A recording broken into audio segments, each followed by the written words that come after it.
नमस्कार, आप सभी का मेरे इस चैनल रोचक कथाएं में पुनः स्वागत है।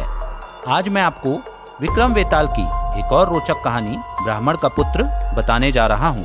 तो देर नहीं करते शुरू करते हैं आज की कहानी। वेताल पेड़ की शाखा से प्रसन्नता पूर्वक लटका हुआ था। तभी विक्रमादित्य ने फिर वहां पहुंचकर उसे पेड़ से उतारा और अपने कंधे पर डालकर चल दिए। वेताल ने नई कहानी सुनानी शुरू कर दी। उदयपुर में एक बहुत ही धार्मिक ब्राह्मण रहता था। ब्राह्मण और उसकी पत्नी के पास ईश्वर का दिया सब कुछ था। वे ईमानदारी के साथ जीवन जी रहे थे। वे निसंतान थे। पुत्र प्राप्ति के लिए वे हमेशा ईश्वर से प्रार्थना किया करते थे। ईश्वर ने उनकी प्रार्थना सुनी और ब्राह्मणी ने पुत्र को जन्म दिया। ब्राह्मण दंपत्ति की खुशी का ठिकाना नहीं था। उन्होंने गरीबों को भोजन कराया तथा ईश्वर का धन्यवाद किया।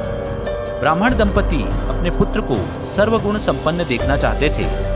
उन्होंने उसे प्रेम और दयालुता का पाठ पढ़ाया तथा सर्वश्रेष्ठ शिक्षा दी। बालक बड़ा होकर युवक बन गया।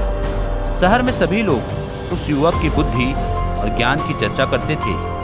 ब्राह्मण दंपति ने उसके विवाह की इच्छा से योग्य कन्या ढूंढनी शुरू कर दी। पर एक दिन उनका पुत्र बीमार हो गया। शहर के सर्वश्रेष्ठ चिकित्सक की चिकित्सा तथा ईश्वर की प्रार्थना सब बेकार हो गई। एक माह के बाद युवक की मृत्यु हो गई। माता पिता अंतिम संस्कार के लिए मृत शरीर को लेकर गए।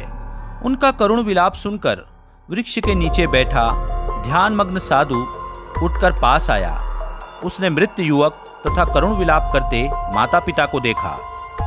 उसके मन में एक विचार आया, मैं अपना पुराना शरीर त्याग कर इस युवक के शरीर में प्रवेश कर सकता हूँ। ऐसा सोचकर साधु बैठकर पहले थोड़ी देर रोया, फिर हंसा और फिर उसने ध्यानमग्न अवस्था में आंखें बंद कर ली। उसी समय युवक ने अपनी आंखें खोल दी।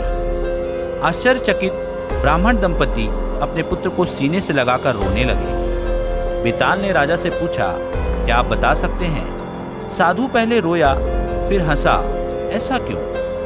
राजा विक्रमादित्य ने कहा, शरीर छोड़ने के कारण दुखी साधु पहले रोया और फिर पुराने शरीर को छोड़ नए मजबूत शरीर में प्रवेश करने की प्रसन्नता में हंसा।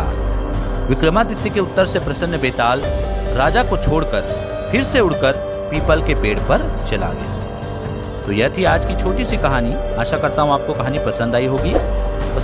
तो मेरे वीडियो को लाइक कीजिए, चैनल को सब्सक्राइब कीजिए और इसे ज़्यादा से ज़्यादा शेयर कीजिए।